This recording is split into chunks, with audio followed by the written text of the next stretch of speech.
ಆತ್ಮೀಯ H16 news ಅರ್ಥಾತ್ ಸಿದ್ದರಾಮಯ್ಯಗೆ ಸ್ವಾಗತ. ನಾನು ನಿಮ್ಮವ MI ಅಥವಾ ಮಲ್ಲಪ್ಪ ಜೋತವರ. ಆತ್ಮೀಯರೇ, ಈಗ ನಿಮಗೊಂದು ಮಾತು ಹಿಂದಿನ ವಿಡಿಯೋದಲ್ಲಿ ಹೇಳಿದ್ದೆ, ದ್ವೇಷ ಭಾಷಣದ ಬದಲಾಗಿ ಒಳ್ಳೆಯ ಕಾನೂನು ರೀ ಅದು.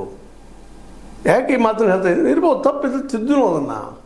ಹೌದು, ವ್ಯಕ್ತಿ ಸ್ವಾತಂತ್ರ್ಯ ಪೆಟ್ಟು ಬೀಳಬಾರ್ದು, ಆದರೆ ಸ್ವಾತಂತ್ರ್ಯದ ಜೊತೆಗೆ ಹಕ್ಕಿನ ಜೊತೆಗೆ ಕರ್ತವ್ಯವನ್ನು ಜ್ಞಾಪಿಸ್ಬೇಕಲ್ಲ ಇವ್ರಿಗೆ. ಟೀಕೆ ಮಾಡಿರಿ, ವಿಮರ್ಶೆ ಮಾಡಿರಿ, ಇನ್ನೊಂದು ಧರ್ಮ ವಿಮರ್ಶೆ ಮಾಡಿರಿ, ಟೀಕೆ ಮಾಡಿರಿ, ಯಾರು ತಕರಾರಿಲ್ಲ.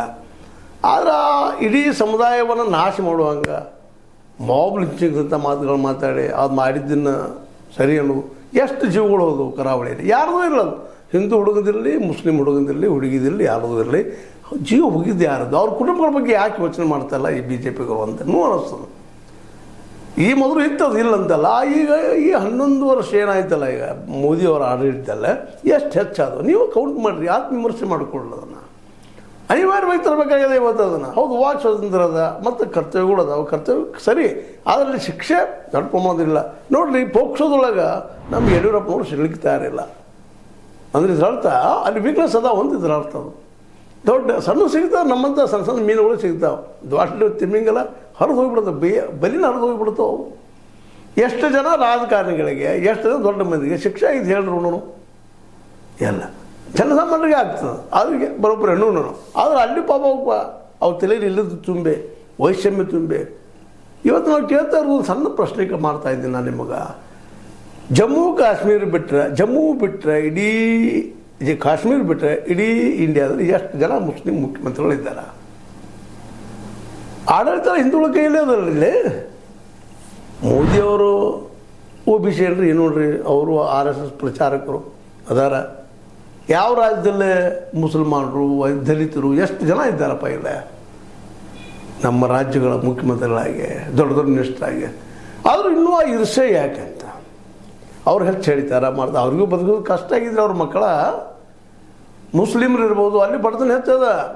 ಈಗಲೇ ಅದ್ರ ಬಗ್ಗೆ ನಿಮಗೊಂದು ಆಯೋಗದ ಬಗ್ಗೆ ಹೇಳಿದ್ದೀನಲ್ಲ, ಹಿಂದಿನ ಎಪಿಸೋಡ್ ಸಾಕಷ್ಟು ಚರ್ಚೆ ಮಾಡಿದ್ದದ. ನಾ ಯಾಕೆ ಮಾತನ್ನ ಹೇಳ್ತಾ ಇದ್ದೀನಪ್ಪ ಅಂತಂದ್ರೆ, ಅವ್ರಲ್ಲೇ ಬಡತನ ಅದ, ಅಲ್ಲೂ ನೋವುಗಳಿದ್ದಾವೆ, ಸಂಕಟಿದ್ದಾವೆ. ಅದನ್ನು ಕಣ್ಣು ತೆರೆದು ನೋಡ್ರಿ. ನಾವು ಮೊದಲು ಅವ್ರನ್ನ ಗಾಂಧೀಜಿಯವ್ರು ಹೇಳೋದು ಅದನ್ನು ನೀವು ಅದನ್ನ ವಿರೋಧ ಮಾಡ್ತೀರಿ, ಏನು ಮಾಡ್ಲಿಕ್ಕೆ ಸಾಧ್ಯದ? ಮೊದಲು ನಮ್ಮನ್ನು ನಾವು ತಿದ್ಕೋಬೇಕು, ಆತ್ಮವಿಮರ್ಶೆ ಮಾಡ್ಬೇಕು. ನಾವು ಹೇಳಿ ತಪ್ತಾ ಇದ್ದೀವಿ ಅಂದಾಗ ಇನ್ನೊಬ್ಬರ ಬಗ್ಗೆ ನಮ್ಗೆ ಗೊತ್ತಾಗ್ತದೆ, ಆಗ ಅವ್ರು ನಮ್ಗೆ ಟ್ರೀಟ್ ಮಾಡೋದು ಸಾಧ್ಯತೆಗಳು ಹೆಚ್ಚಾಗ್ತಾವೆ. ಭಾಳಷ್ಟು ಜನ ಏನು ದ್ವೇಷ ಭಾಷಣ ಮಾಡ್ತಾರಲ್ಲ, ಮಾಡಿಸ್ತಾರ, ಮತ್ತೇನೋ ಮಾಡ್ತಾರೆ, ದ್ವೇಷ ಹಬ್ಬಿಸ್ತಾರಲ್ಲ, ಈ ಜನರಲ್ಲೇ ಕೇವಲ ತಮ್ಮ ಒಂದು ಹಳದಿ ಚಸ್ಮಂದು ಮಾತ್ರ ಸಮಾಜ ನೋಡೋದು ದೃಷ್ಟಿಕೋನದ. ಅದಕ್ಕೆ ಅನಿವಾರ್ಯವಾಗಿ ದಂಡೋಪಾಯ ಮಾಡಲೇಬೇಕಾಗ್ತದೆ ರೀ. 75 ವರ್ಷಗಳಲ್ಲಿ ಇಲ್ಲದ್ದು ಈ ಕಾನೂನು ಮಾಡ್ತಾ ಇದ್ದಾರೆ ಕಾಂಗ್ರೆಸ್ಸಿಗರು. ಅಂದರೆ ಕಾಂಗ್ರೆಸ್ ಅದರಲ್ಲೇ ಇದೆ, ಇಲ್ಲಂತಲ್ಲ, ತುಷ್ಟೀಕರಣ ಪದ್ಧತಿ ಇಲ್ಲಂತ ಹೇಳಿಕ್ಕೆ ಹೋಗೋದಿಲ್ಲ. ಆದರೆ ಮತ್ತು ಯಾರಾದರೂ ಅವ್ರ ಬಗ್ಗೆ ಕಾಳಜಿ ವಹಿಸಬೇಕಲ್ಲ. ನಮ್ಮ ದೇಶದ ಪಾರ್ಟ್ ಆ್ಯಂಡ್ ಪಾರ್ಸಲ್ ಆಗಿದ್ದಾರೆ ಅವರು, ನಮ್ಮಲ್ಲಿ ಇದ್ದಾರೆ ಅವರು, ಈಗ ನಮ್ಮವರು ಅನ್ನೋ ಭಾವ ನಾವು ಯಾಕೆ ಬೆಳೆಸ್ಕೊಳ್ತಾ ಇಲ್ಲ? ಅದು ಬೆಳೆಸ್ಬೇಕಾದಾಗ ಕೆಲವೊಮ್ಮೆ ಸಾಮೋಪಾಯ, ಭೇದೋಪಾಯ, ಪ್ರೀತಿ, ವಿಶ್ವಾಸ ಹೇಳಬೇಕಾಗ್ತದೆ. ಎಲ್ಲ ಸಾಧ್ಯ ಇಲ್ಲದಾಗ ದಂಡೋಪಾಯ ಆ ದಿಶೆಯನ್ನು ಮಾಡಿದ್ದಾರೆ. ಈಗ ನೋಡಿರಿ, ನಾವು ಒಂದು ಹೇಳಿದ್ದೆ ಆ ಸಂದರ್ಭದಲ್ಲೇ, ಇದು ಇನ್ನೂ ಕಾನೂನಾಗಿ ಬರೋದು ಭಾಳ ಕಷ್ಟ ಅದ. ಯಾವುದಪ್ಪ ಅದು?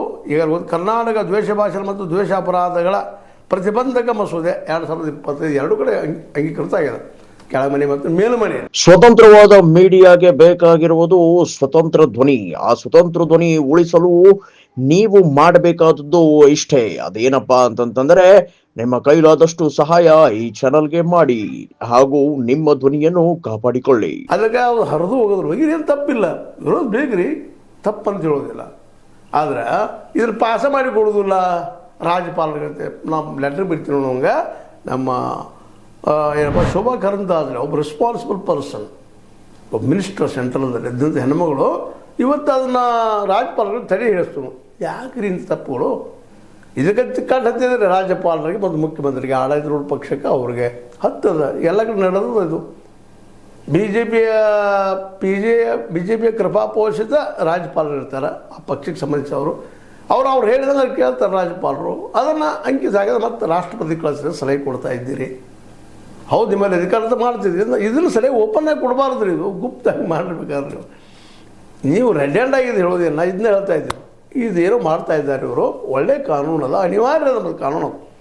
ಇನ್ನು ಮಾಬ್ ಲಿಂಚಿಂಗ್, ಅದ್ರ ಜೊತೆಗೆ ಇನ್ನೂ ನೋಡ ಮರ್ಯಾದಾ ಹತ್ಯೆ ಅಂತ ಬರ್ತದೆ. ಇವೆಲ್ಲ ದ್ವೇಷದ ರೂಪಗಳು ರೀ. ಯಾಕಂತಂದ್ರೆ ಈಗ ನಾವು ಸಮಾನತೆಯಿಂದ ಬದುಕಬೇಕಾಗಿದೆ, ಎಲ್ಲ ಕೂಡಿ ಬದುಕಬೇಕಾಗಿದೆ. ಲವ್ ಅನ್ನೋದು ಹೇಳಿಕೆ ಬರೋದಿಲ್ಲ, ಎಲ್ಲೇ ಸಹಜವಾಗಿ ಹುಟ್ಟುವಂಥ ಕ್ರಿಯೆ ಅದು ಅನ್ನೋದು ತಿಳ್ಕೊಬೇಕಾಗಿದೆ ನಾವು. ಯಾಕಂತಂದ್ರೆ ಇನ್ನು ನಾವು ಅದನ್ನು ಬೆಳೆಸ್ಕೊಂಡು ಹೋದ್ರೆ ಬೆಳೆಯವ್ರು ಎಂದು ನಾವು ದೊಡ್ಡವ್ರು ಆಗೋದು ಎಂದ ಇಡೀ ವಿಶ್ವಕ್ಕೆ ನಾವು ಗುರುಗಳು ಆಗೋದು ಯಾವಾಗ. ಮೇಲ್ಮೇಲೆ ನಿಮಗೆ ಪ್ರಶ್ನೆ ಮಾಡ್ತಾ ಇದ್ದೀನಿ ನಾನು, ಎಷ್ಟು ಜನ ಅಮೇರಿಕನ್ಸು, ಎಷ್ಟು ಜನ ಯುರೋಪಿಯನ್ಸು, ಎಷ್ಟು ಜನ ನಮ್ಮಲ್ಲಿ ಬಂದ ನಮ್ಮ ಯೂನಿವರ್ಸಿಟಿಯಾಗ ಕಲಿತಾ ಇದ್ದಾರೆ. ನಾವಲ್ಲಿ ಹೋಗಿ ಬಡ್ದಾಡ್ತೀವಿ ರೀ. ಅದಕ್ಕೆ ಹೆಚ್ಚು ಏನು ಇನ್ನೂ ಕಾನೂನು ಮಾಡಿದಾರವ್ರು ನಮ್ಮ ಬರ್ದಂಗೆ, ಮತ್ತು ಹೊಸದೊಂದು ಮಾಡಿರೋರು ಅಮೇರಿಕಾದವ್ರು. ಇವು ಭಾಳ ಕಾಟ್ಲದಪ್ಪ ಇಂಡಿಯನ್ಸು ಮತ್ತು ಏಷ್ಯನ್ ಖಂಡದ ದೇಶಗಳದ್ದೆಲ್ಲ ಅಂತೇಳಿ. ಜಪಾನದ ಬಿಟ್ಟು ಉಳಿದ ಮಂದಿಗೆಲ್ಲ ನಿರ್ಬಂಧಿತಂಗೆ ಬಿಟ್ಟಿದ್ದಾರೆ ಅವರು. ಅದಕ್ಕಾಗಿ ಅದೇನೂ ಇರಲಿ, ಶೋಭಾ ಕರಂದ್ಲಾಜೆಯವರು ಒಬ್ಬ ರೆಸ್ಪಾನ್ಸಿಬಲ್ ಪರ್ಸನಾಗಿ ಈ ಮಾತಾಡ್ತಾರೆ. ಅದು ಪಾಸ್ ಆಗೋದು ನೋಡ್ತೀನಿ ರಾಜ್ಯಪಾಲಗಳಿಂದ. ರಾಜ್ಯಪಾಲಿನ ಸೆಂಟ್ರಲ್ದ ಆಯ್ಕೆ ಆದವರು ಪುನಃ ಮಾತನ್ನು, ಆದರೆ ಜನರಿಂದ ಆಯ್ಕೆ ಆದವ್ರು ಹೇಳೋದು ಜನರ ಸಮಸ್ಯೆ ನೋಡಿಕೊಂಡು ಕರಾವಳಿಯಲ್ಲಿ ಆಗಿರ್ಬೋದು, ಮತ್ತೆಲ್ಲೂ ಆಗಿರ್ಬೋದು, ಎಲ್ಲೆಲ್ಲಿ ಮನಸ್ಸುಗಳು ಕೆಟ್ಟಿದಾವೆ ಅಲ್ಲಿ ಏನೋ ಮಾತಾಡ್ತಾ ಹೋಗ್ತಾ ಇರ್ತಾರೆ. ಕನ್ನಡಕ್ಕೆ ಅವ್ರ ಮಾತುಗಳನ್ನ ನೀವು ಕೇಳಿರ್ತೀರಿ, ಮತ್ತೊಬ್ಬರ ಮಾತು ಕೇಳಿರ್ತೀರಿ. ಎಷ್ಟೋ ಮಾತುಗಳು ಅವತ್ತನ್ನ ಯಾವ ರೀತಿ ಇರ್ತಾವಪ್ಪ ಅಂತಂದ್ರೆ, ನಾವು ಅನ್ಬೋದು ನಮ್ಮ ಧರ್ಮದ ಬಗ್ಗೆ ಹೇಳ್ಕೊಳಕತ್ತೀವಿ, ಅದಕ್ಕಾಗಿ ಅವ್ರನ್ನ ತಿಳ್ಕೊಬೇಕು ಅಂತೇಳಿ. ಆದರೆ ಹೇಳೋ ಮುಂದೆ ನಮ್ಮ ಧರ್ಮದ ಬಗ್ಗೆ ಹೆಮ್ಮೆಯಲ್ಲೇ ಹೇಳೋಣ ನಾವೆಲ್ಲರೂ. ನಮ್ಮ ಹಿಂದೂ ಧರ್ಮದ ಬಗ್ಗೆ ನಾವು ಹೆಮ್ಮೆ ಪಡೋಣ. ಗಾಂಧೀಜಿಯವ್ರು ಹಿಂದೂವಾದಿಲ್ವಾ? ಹಿಂದೂ ದೇಶ ಅಲ್ವಾ ಗಾಂಧೀಜಿಯವ್ರದ್ದು? ಗಾಂಧೀಜಿಯವ್ರನ್ನ ಹಿಂದೂ ಅಂತ ನೀವು ಕರೀದಲ್ವಾ? ವಿದೇಶಗಳಲ್ಲಿ ಅವ್ರು ಹಿಡ್ಕೊಂಡು ಹೇಳ್ತೀರಿ ಬಿ ಜೆ ಪಿಯವರು, ಆದರೆ ಇಂಡಿಯಾದಲ್ಲಿ ಅದು ದ್ವೇಷ ಮಾಡ್ತೀರ, ಮತ್ತು ಬೇರೆ ಅದೇನು ಸುಳ್ಳೂ ಅಲ್ಲ. ಗೋಡ್ಸೆ ನಿಮಗೆ ದೇವ್ರು ಇರಲಿ, ಇಟ್ಕೊಳ್ರಿ, ಏನು ತಕರಾರಿಲ್ಲ. ಅವ್ರ ಅಭಿಪ್ರಾಯ ನಿಮ್ಗೆ ಲಾಯ್ಕ ಆದ್ರೆ ಇಟ್ಕೊಳ್ರಿ. ಇನ್ನು ಹೇಳುವಂಥದ್ದು ಏನಪ್ಪ ಅಂತಂದ್ರೆ, ದ್ವೇಷ ಭಾಷಣ ತಪ್ಪಲ್ಲ, ಕಂಟ್ರೋಲ್ ಮಾಡಬೇಕಾಗಿದೆ. ಧರ್ಮದ ಬಗ್ಗೆ ಮತ್ತದ್ರ ಬಗ್ಗೆ ಮಾತಾಡಿ.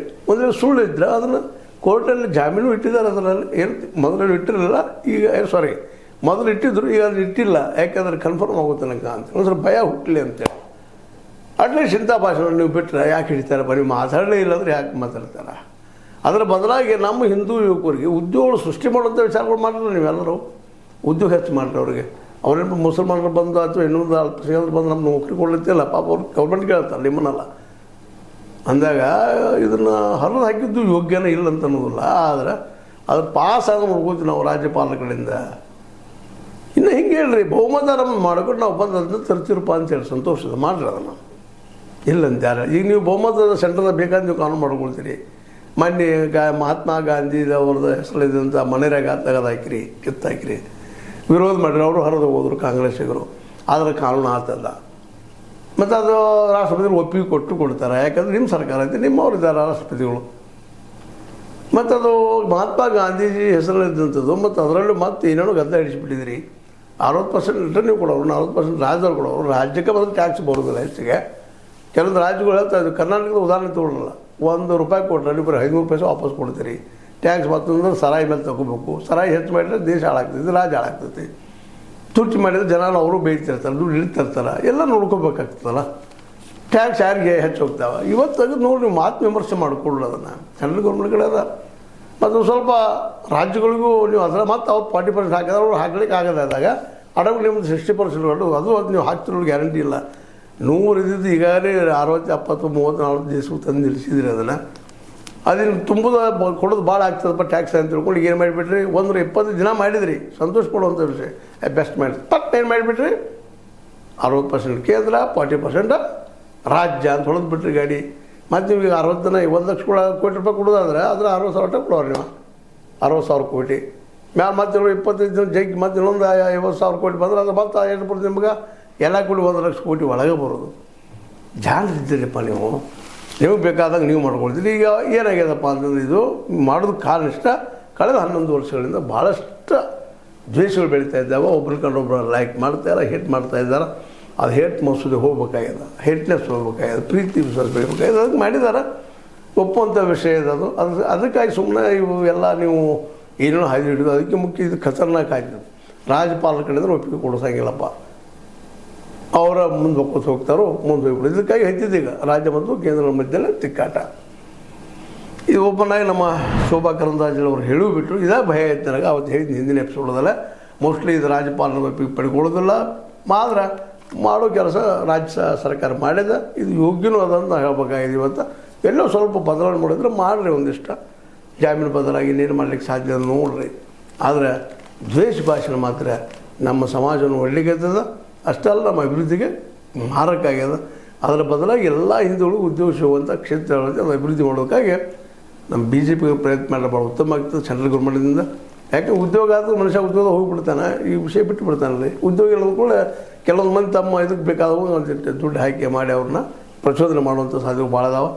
ಆ ವಿಷಯ ಸಾಕಷ್ಟು ನಾವು ನೋಡ್ತಾ ಇದ್ದೀವಿ ಅಂತ ಹೇಳ್ತಾ, ಏನೋ ಇರಲಿ ದ್ವೇಷ ಭಾಷಣ ಮಸೂದೆ ರಾಜ್ಯಪಾಲರು ಒಪ್ಪಲಿ, ರಾಷ್ಟ್ರಪತಿಯವರು ಒಪ್ಪಲಿ, ನಮ್ಮ ಹಂಬಲ.